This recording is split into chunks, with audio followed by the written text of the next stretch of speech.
आज की इस वीडियो में, आज की इस क्लास में मैं आपके साथ बात करूंगा एक बहुत ही ज्यादा इंपॉर्टेंट टॉपिक जिसका नाम है Jahn Teller distortion. Jahn Teller distortion हमारे लिए बीएससी के लिए, एमएससी के लिए और बाकी जो कॉम्पिटेटिव एग्जाम है जैसे जेई है, नीट है या नेट है, गेट है, इन सभी में जॉन टेलर डिस्टॉर्शन से सवाल आते हैं।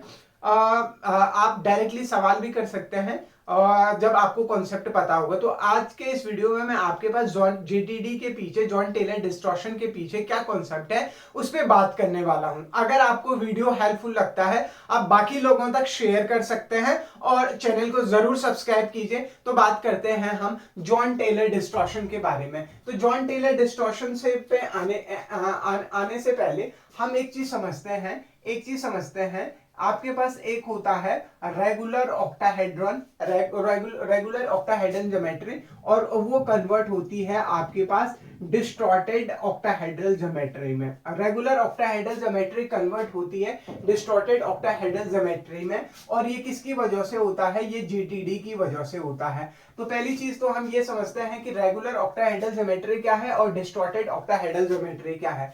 अगर आपके पास मेटल एटम है, सेंट्रल मेटल एटम है, और सेंट्रल मेटल एटम से आपके पास जो 6 लीगेंट आपके जो हैं वो अगर आपके पास इक्वल डिस्टेंस पे रहे, जितने भी लीगेंट आपके पास हैं वो मेटल से इक्वल डिस्टेंस पे रहे, तो इसको हम कहते हैं, ये जो ज्योमेट्री होती है इसको हम क्या कहते हैं? रेगुलर ऑक्टाहेड्रन कहते हैं। रेगुलर ऑक्टाहेड्रल क्या है? आपके पास ऑक्टाहेड्रन में आपके पास मेटल लीगेंट की जो 6 डिस्टेंस है वो जब सभी डिस्टेंस क्या होती है? इक्वल होती है, तो उसको हम क्या कहते हैं? रेगुलर ऑक्टाहेड्रन कहते हैं। और जेटीडी की वजह से ये डिस्टॉर्टेड ऑक्टाहेड्रन में बदल जाता है। डिस्टॉर्टेड ऑक्टाहेड्रन में कैसे बदलता है कि आपके जो एक्सेस वाले जो ट्रांस वाले जो लीगेंट होते हैं, ट्रांस वाले जो बॉन्ड होते हैं, ट्रांस में जो लीगेंट आपके लगे हुए होते हैं उनकी बॉन्ड लेंथ इंक्रीज हो जाती है, या आपके पास उनकी बॉन्ड लेंथ क्या हो जाती है? डिक्रीज हो जाती है। बॉन्ड लेंथ इंक्रीज हो जाती है या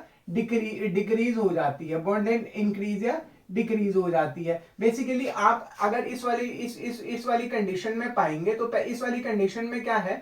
आपके पास जो ट्रांस वाले जो बॉन्ड है, वो जो ट्रांस वाले आपके जो बॉन्ड है वो बॉन्ड क्या है? एक्सेली जो बॉन्ड है वो क्या है? उनमें क्या हो रखा है? एलोंगेशन हो रखा है। एलोंगेशन मतलब वो बाकी इन चारों इन बॉन्ड, जो ये वाले जो बॉन्ड है, जो एक्सियल जो बॉन्ड है आपके जो एक्सेस पे है वो बॉन्ड लंबे हो रखे हैं, एलोंगेशन हो रखा है, या फिर एक्सेस पे जो आपके बॉन्ड है वो बॉन्ड क्या हो रखे हैं? शॉर्ट हो रखे हैं, छोटे हो रखे हैं। तो इस तरीके की जो ज्योमेट्री होती है, यहाँ पे क्या हो रखा है? आपका कंप्रेशन हो रखा है। यहाँ पे क्या हो रखा है? कंप्रेशन हो रखा है। तो बेसिकली क्या होता है? आपके रेगुलर ऑक्टाहेड्रन ज्योमेट्री जेटीडी की वजह से डिस्टॉर्टेड ऑक्टाहेड्रल में बदल जाती है। रेगुलर ऑक्टाहेड्रन में आपके पास क्या होते हैं? मेटल और लिगेंड के बीच में जो 6 बॉन्ड लेंथ होती हैं वो क्या होती है? सेम होती हैं। लेकिन डिस्टॉर्टेड ऑक्टाहेड्रन में आपके पास क्या होते हैं? जो एक्सियल वाले जो बॉन्ड होते हैं, आपके ट्रांस वाले जो बॉन्ड होते हैं, या तो वो बड़े हो जाते हैं और या तो वो क्या हो जाते हैं? छोटे हो जाते हैं। या तो वो बड़े हो जाते हैं या वो क्या हो जाते हैं? छोटे हो जाते हैं। बड़े होते हैं तो वो एलोंगेशन कहलाता है, और छोटा होता है तो उसे क्या कहते हैं? हम कंप्रेशन कहते हैं। अब हम ये समझने की कोशिश करेंगे कि जेटीडी की वजह से एलोंगेशन और कंप्रेशन कैसे होता है, और ये जेटीडी हुई क्या चीज? एलोंगेशन या कंपेंसेशन, कंप्रेशन। अब हम जो दूसरा पॉइंट यहाँ पे समझेंगे वो समझेंगे आपके पास समझेंगे कि भाई कि जेटीडी होती क्यों है? होती क्यों है? तो उससे पहले हम एक चीज समझते हैं। बेसिकली आपके पास जो डी ऑर्बिटल है, जेटीडी कब अप्लाई होती? कंडीशन क्या है? जेटीडी के लिए कंडीशन क्या है? जेटीडी के लिए कंडीशन ये है कि जब आपके पास 2TG एंड और ईजी दोनों क्या हो रखे हो? अनसिमेट्रिकली फिल्ड हो रखे होंगे। अनसिमेट्रिकली फिल्ड हो रखे होंगे, या हम इनको कहते हैं इलेक्ट्रॉनिकली डिजेनरेटेड हो रखे होंगे। तो ये हो गया है, अनसिमेट्रिकली फिल्ड हो रखे होंगे।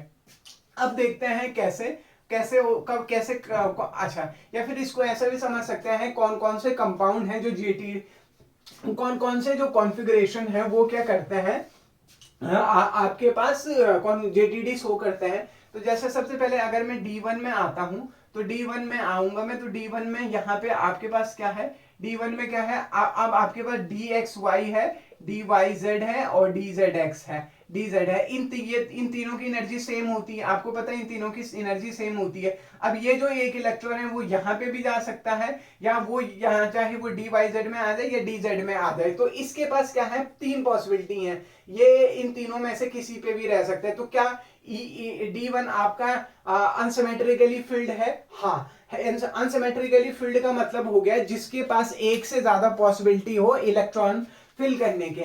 अगर मैं इसी तरीके से D2 पे आता हूं, क्या D2 अनसिमेट्रिकली, क्या D2 जेटीडी शो करेगा? क्या देखते हैं, वन, एक इलेक्ट्रॉन आपने यहाँ पे रख दिया, अब आपके पास चॉइस है कि यहाँ इन दोनों में से आप किसी एक में इलेक्ट्रॉन रख सकते हैं, तो आपके पास चॉइस है। तो क्या D2 अनसिमेट्रिकली फिल्ड हो सकता है? हाँ, हो सकता है। क्या D3 हो सकता है? D3 हो सकता है। तो D3 में आपके पास इलेक्ट्रॉन कहां जाएंगे? 2TG में जाएंगे। 2TG में 1 2 3, क्या आपके पास अब क्या है, क्या आपके पास कोई और अरेंजमेंट पॉसिबल है? नहीं, अरेंजमेंट अब इस समय आपको हर किसी के पास एक एक देना पड़ेगा। क्या कोई और अरेंजमेंट पॉसिबल है? नहीं पॉसिबल है। तो इसीलिए D3 जो कॉन्फ़िगरेशन होगा वो जेटीडी शो नहीं करेगा। क्या D4 करेगा? D4 में दो केसेस होंगे, एक केस होगा आपके पास हाई स्पिन और दूसरा केस होगा आपके पास लो स्पिन। हाई स्पिन का मतलब क्या हो गया कि इलेक्ट्रॉन आपका 2TG और EG दोनों में चल जाए, 1 2 3, 1 2 3, और चौथा इलेक्ट्रॉन या तो वो DX² माइनस Y² में चले जाए या वो DZ² में चले जाए। तो इन दोनों में से वो किसी पे भी जा सकता है। तो क्या क्या यहाँ पे पॉसिबिलिटी है? हाँ, यहाँ पे ये भी जेटीडी शो करेगा।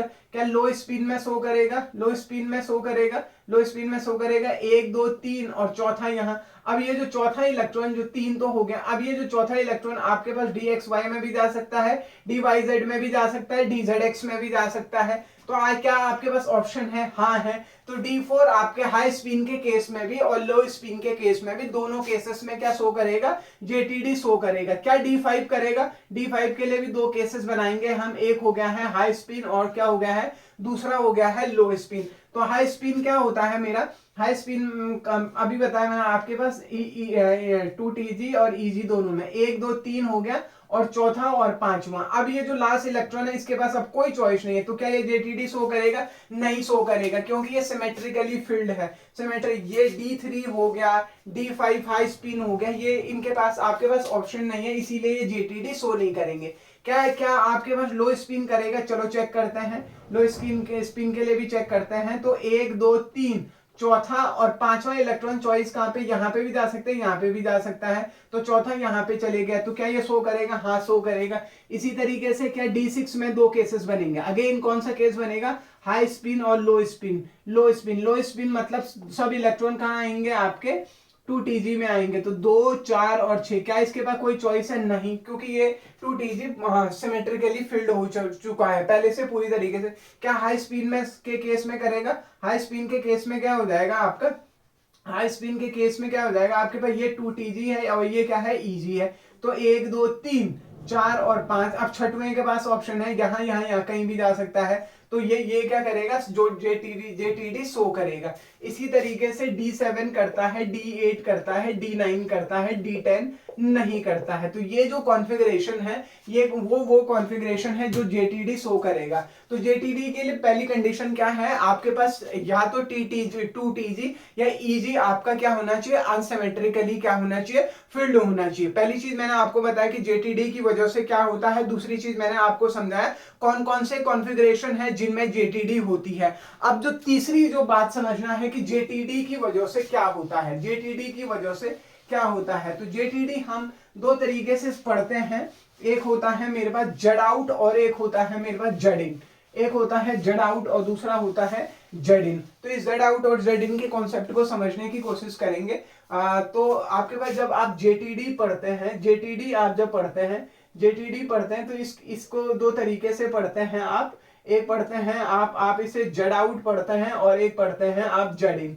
जेड इन पढ़ते हैं। जेड आउट जो होता है, जेड आउट के जो होता है उसको हम कहते हैं आपका एलोंगेशन, एलोंगेशन कहते हैं। क्या कहते हैं? एलोंगेशन। और जेड इन को क्या, इन मतलब अंदर आना, इसको क्या कहते हैं, कंप्रेशन कहते हैं। क्या कहते हैं?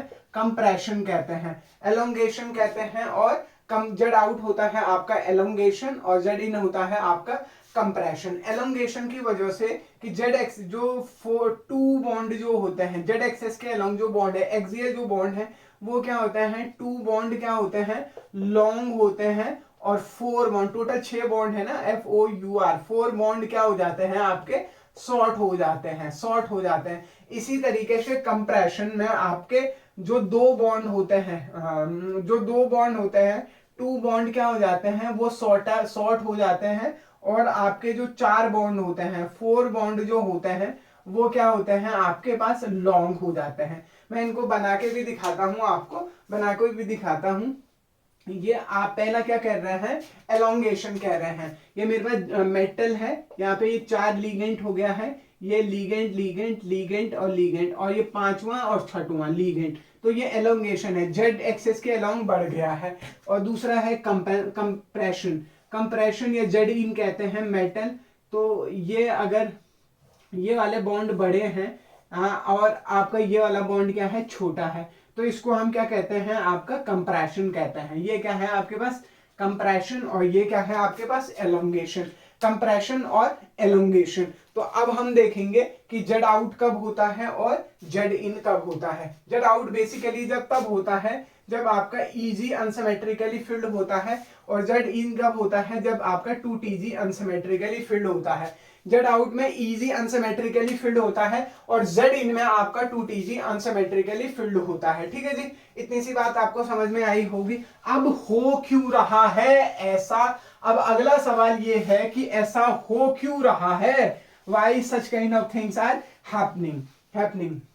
मान लीजिए आपके पास क्या हो गया है? आपने अभी तक एक चीज पढ़ी थी, एक चीज ये पढ़ी थी कि आपका जो इजी होता है, इजी ऑर्बिटल होता है, वो किस पे होता है? ऑन द एक्सेस होता है, ऑन द एक्सेस होता है। और 2TG क्या होता है आपका?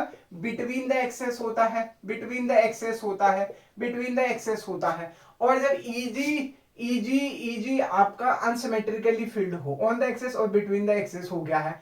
और ठीक है, ये तो समझ गए हैं। और अगर पहली कंडीशन, अगर आपका ईजी क्या है? अनसिमेट्रिकली फील्ड है, अनसिमेट्रिकली फील्ड है, सिमेट्रिकली फील्ड है।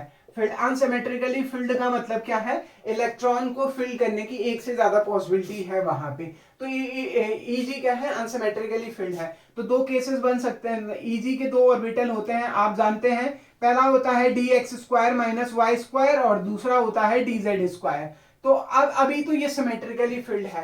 अब इन दोनों, अभी देखो दोनों में बराबर आया है, सिमेट्रिकली है, लेकिन इन दोनों में से किसी भी एक ऑर्बिटल के पास, किसी भी एक ऑर्बिटल के पास क्या चले जाए? मान लो अभी ये सिमेट्रिकली है, ये dx² - y² है और ये dz² है। मान लेते हैं dx² - y² के पास, अब देखो इलेक्ट्रॉन, देखो इन दोनों की एनर्जी बराबर है, इक्वल है ना, बराबर इक्वल है, इसीलिए तो ये डिजोनेटेड ऑर्बिटल्स हैं। अब क्या हो गया है? अब मेरा इलेक्ट्रॉन यहां पे आ गया है, यहां पे भी इलेक्ट्रॉन इस x² - y² में भी जा सकता था और dz² में भी जा सकता था। इलेक्ट्रॉन मान लो कहां जा रहा है? dx² - y² में जा रहा है, dx² - y² में जा रहा है।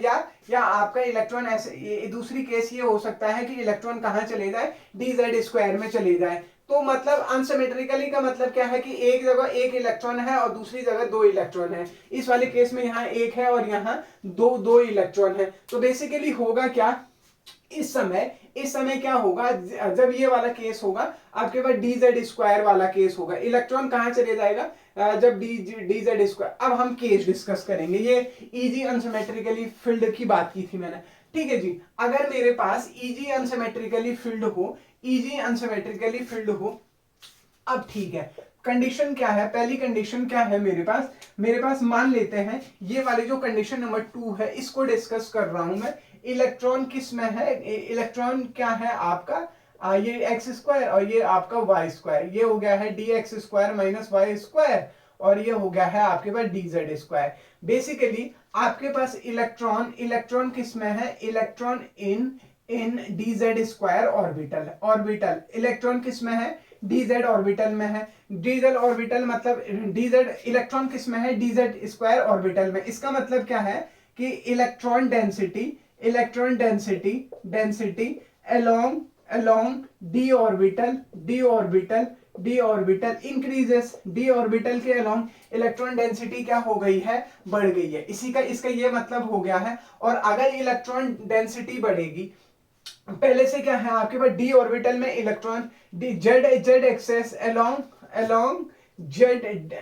जेड ऑर्बिट, जेड एक्सेस क्या हो जाएगा, बढ़ जाएगा। जेड एक्सेस के along इलेक्ट्रॉन डेंसिटी बढ़ जाएगी। और अगर जेड, अब देखो ठीक है, मान लो कुछ इस तरीके से है, देखो देखो देखो देखो देखो, ये मेटल है, ये लीगेंट है, ठीक है। अब हम ये कह रहे हैं कि यहाँ पे इलेक्ट्रॉन डेंसिटी बढ़ गई है, यहाँ पे इलेक्ट्रॉन डेंसिटी बढ़ गई है। अब लीगेंड कहां से अप्रोच करता है, एक्सेस से अप्रोच करता है ना, ब्लू मार्कर से दिखाता हूं मैं, ठीक है। लीगेंड ये जो गोला कर रखा है, मतलब इलेक्ट्रॉन डेंसिटी इन वाले पॉइंट पे ज्यादा है, क्योंकि इलेक्ट्रॉन डी जेड स्क्वायर में है। तो बेसिकली ये आपका ये जेड एक्सेस है, ये आपका एक एक्स एक्सेस होगा, एक ये एक्स एक्सेस है, और ये वाला आपका वाई एक्सेस हो गया है, ठीक है जी।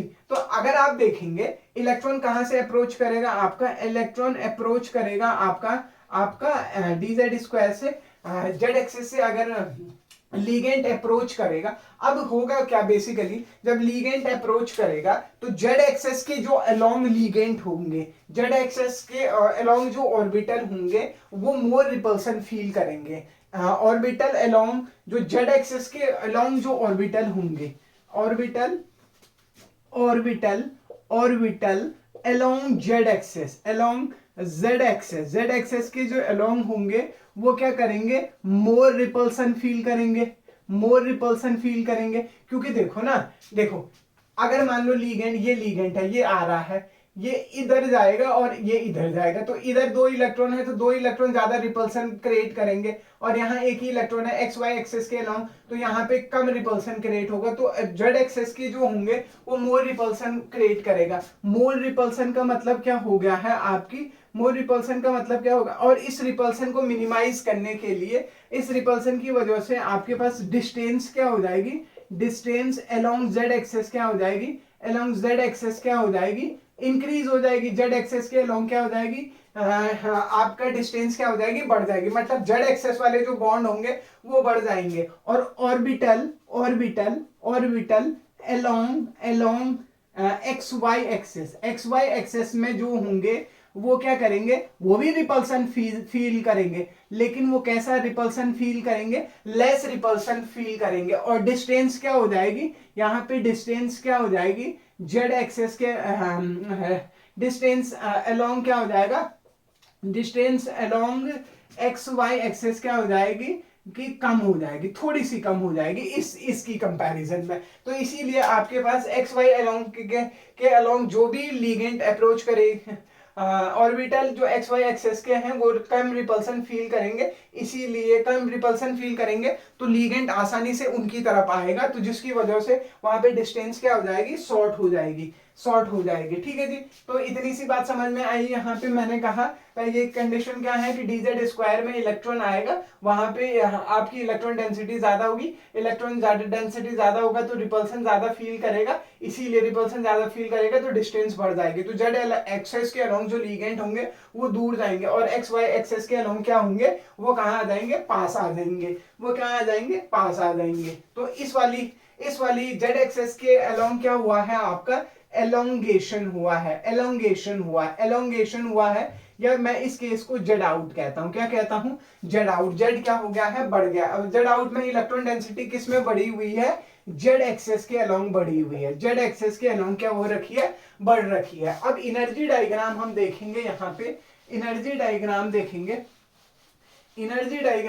तो एनर्जी डायग्राम कैसे बनेगा, जरा देखेंगे। यहाँ पे आपके पास CFT तो जितना आपको बताती है, ये 5d ऑर्बिटल है, 1 2 3 4 5d ऑर्बिटल है। ये किस में टूट जाते हैं आपको मालूम है, ये टूट जाते हैं किस में, एक टूटता है पहला वाला आपके पास EG में, ये EG में, और दूसरा वाला आपके पास किस में टूटता है, 2 TG में टूट जाएगा। ये ईजी है और ये 2 TG है। इतना किसने बताया आपको? इतना आपको बताता है कौन? जेटीडी, सॉरी CFT से आपको इतना पता चलता है। बेसिकली क्या है, अब यहां से शुरू होती है जेटीडी। जेटीडी कह रही है कि आपके पास ये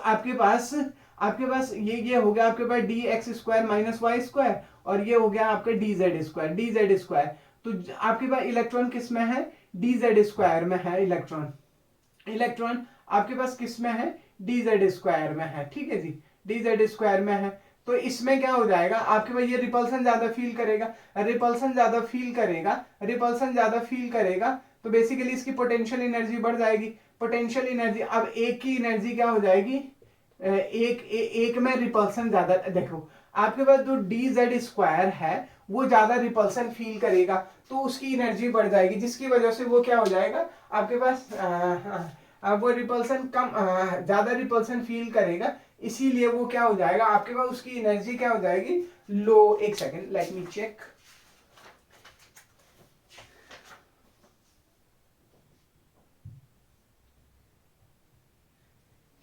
ठीक है, ये क्या हो जाएगा आपका?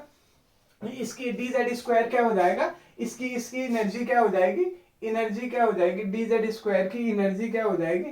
यहाँ पे लिखा था ना, मोर रिपल्सन डिस्टेंस, और रिपल्सन बढ़ेगा तो ये dz² कहाँ चले जाएगा? नीचे चले जाएगा, क्योंकि उसमें इलेक्ट्रॉन डेंसिटी ज्यादा है। ठीक है जी, ये हो गया है। ठीक, और इधर इलेक्ट्रॉन नहीं रहेगा। अब ये जो d2TG है, 2TG में भी कितने ऑर्बिटल हैं? dxy है, dyz है और dzx है, 3 ऑर्बिटल है। तो बेसिकली जो z ऑर्बिटल, z एक्सेस के अलोंग जो ऑर्बिटल्स होंगे, z एक्सेस के जो ऑर्बिटल अलोंग जो ऑर्बिटल्स होंगे, z ऑर्बिटल के अलोंग जो ऑर्बिटल्स होंगे, यहाँ पे भी z एक्सेस की जो जिनमें z इन्वॉल्व है, ये yz और zx जिनमें z इन्वॉल्व है, बेसिकली उनमें क्या होगा? वो ज्यादा रिपल्सन फील करेंगे, वो ज्यादा इलेक्ट्रॉन डेंसिटी ज्यादा है ना, तो उनकी एनर्जी कहाँ चले जाएगी? तो यहाँ पे आपके पास dxy यहाँ आ जाएगा, dxy यहाँ आ जाएगा, ये dx² - y² है, और उसके बाद आपके पास कौन सा आ जाएगा? dyz और dzx आ जाएगा। इस तरीके से तो मैंने आपको बताया पांचों d ऑर्बिटल हैं। जब आपका dz² में इलेक्ट्रॉन रहेगा तो z एक्सेस के अलोंग डेंसिटी, इलेक्ट्रॉन डेंसिटी बढ़ जाएगी, जिसकी वजह से उसकी एनर्जी क्या हो जाएगी? कम हो जाएगी। 2TG में भी आप पाएंगे कि z एक्सेस के अलोंग जो है उनमें z एक्सेस के अलोंग जो ऑर्बिटल हैं उनमें d इलेक्ट्रॉन डेंसिटी ज्यादा होगी तो रिपल्सन ज्यादा फील करेगा, एनर्जी ज्यादा होगी तो वो स्टेबलाइज हो जाएंगे, वो नीचे आ जाएंगे, और ये कहाँ चले जाएंगे? बाकी जिनमें एनर्जी रिपल्सन कम है वो डिस्टेबलाइज होके एक्स वाई वाले ऊपर चले जाएंगे। इस तरीके से तो ये वाला कहलाता है हमारा, ये वाला कहलाता है मेरा Z आउट। ये क्या कहलाता है? Z आउट कहलाता है। क्या कहलाता है? Z आउट कहलाता है। अब दूसरा केस देखते हैं Z इन का। Z इन का ये पहला केस हो गया है। अब दूसरा केस है आपके पास किसका? Z इन का।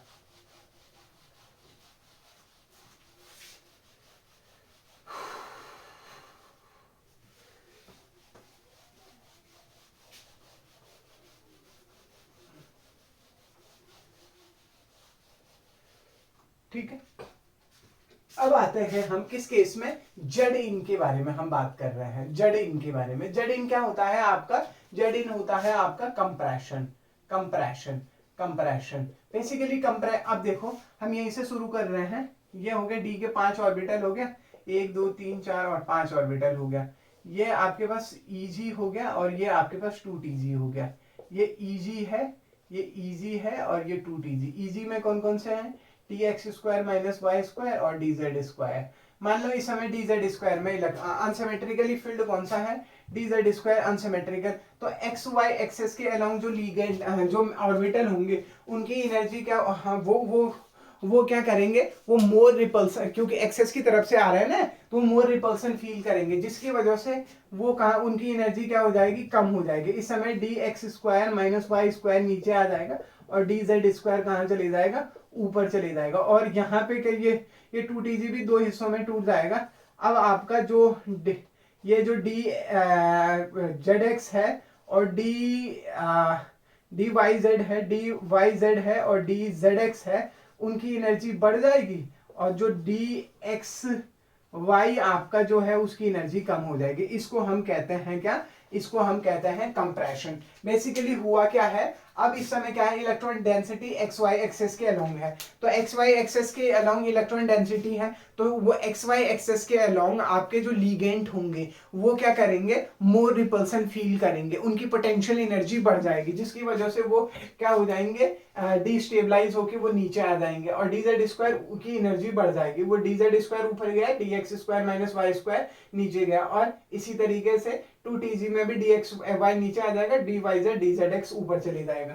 तो अगर आप पढ़ेंगे जेड इन में जो हाईएस्ट फील्ड हाईएस्ट एनर्जी किसकी होगी, डी जेड स्क्वायर की, और फिर किसकी होगी, लोवेस्ट किसकी होगी, डी एक्स वाई की। तो एक बार उसने ऐसा भी पूछा हुआ था आपसे कि आपका कि जेड आउट कौन सा होगा और जेड इन कौन सा होगा। तो ये तो था किसके बारे में, जेड इन के बारे में। अब हम देखेंगे दो तरीके की और जेटीडी होती है, जो जेटीडी दो तरीके की होती है, जेटीडी दो तरीके की होती है। जेटीडी, जब हम जेटीडी देखते हैं तो हम दो तरीके की जेटीडी कहते हैं, दो तरीके की जेटीडी कहते हैं। एक होती है आपके पास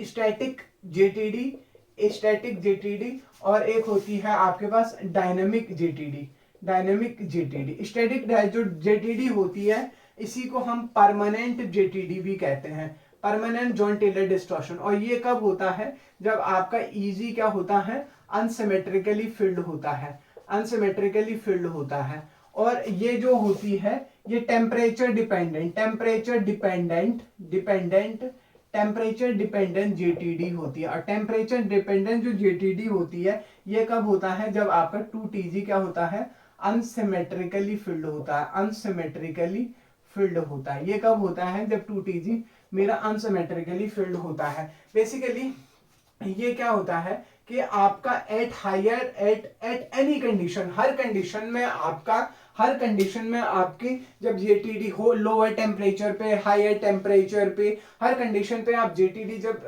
होती है आपकी तो उसको स्टैटिक जेटीडी कहते हैं। और जब जो जेटीडी टेम्परेचर पे डिपेंड करती है उसको हम डायनेमिक जेटीडी कहते हैं। अब एक क्वेश्चन करके दिखाते हैं आपको कि आपको, और फिर मैं यहाँ पे इस टॉपिक को खत्म करता हूँ, ठीक है। एक टॉपिक उठाते हैं, एक क्वेश्चन दिखाता हूँ मैं आपको करके।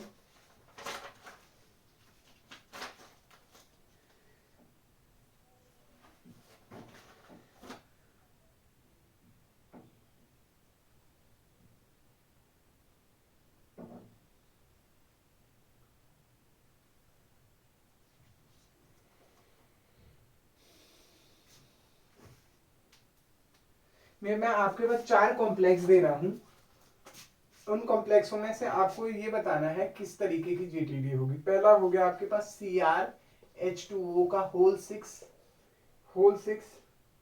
प्लस 2, दूसरा है PiH2O का होल 6 प्लस 3, अगला है COH2O का होल 6 प्लस 2, और D है मेरे पास FeH2O का होल 6 प्लस 2। मुझे ये बताना है कि इनमें से किसमें सबसे ज्यादा मैक्सिमम जेटीडी किसमें होगी, जेटीडी मैक्सिमम, जेटीडी मैक्सिमम। तो जब भी मुझे जेटीडी के बारे में सवाल करना होगा मैं सीधा मेटल का इलेक्ट्रॉनिक कॉन्फ़िगरेशन चेक करूंगा। यहाँ पे Cr कितने में है, +2 में है। Cr कितने में है, +2 में। Cr होता है आपका 3d5 और 4s1, +2 का मतलब एक यहां से गया और ये हो जाएगा 3d4, कितना हो जाएगा 3d4। H2O कैसा लिगेंड है, वीक फील्ड लिगेंड है। क्या वो पेयरिंग करेगा, नहीं, वो पेयरिंग नहीं करेगा। तो 1 2 3 और चौथा, तो चौथा आपका कहां चलेगा, ये चलेगा। यहाँ पे क्या है, Eg अनसिमेट्रिकली फील्ड है, तो यहाँ पे क्या है, D4 है। और इसमें कौन सा होगा, इसमें कौन सी केस होगा, ये होगा आपके पास Z आउट का केस होगा, Z आउट का केस होगा। तो इसमें 2 बॉन्ड बड़े होंगे, 4 छोटे होंगे। यहाँ पे कोबाल्ट कितना है, 2+ में, तो कोबाल्ट D7, तो D7 जो होता है वो क्या शो करे, D7, तो D7 कैसा होगा आपके पास, 1 2 3 4 5 और 6 और आपका 7वां ये हो गया, ये 2 TG में चले गया है आपका। ठीक है जी। यहाँ पे देखेंगे आपके पास, इस वाले में देखूंगा मैं, आयरन +2 में है तो D5 हो गया, D5 हो गया। क्या D5 में ये तो JTD शो नहीं करेगा क्योंकि वीक फील्ड इवेंट है। ठीक है, तो इनमें से सबसे ज्यादा JTD इसमें होगी। अगर आपको वीडियो पसंद आया, काम की बात लगी, तो बाकी तक शेयर कीजिए। Thank you.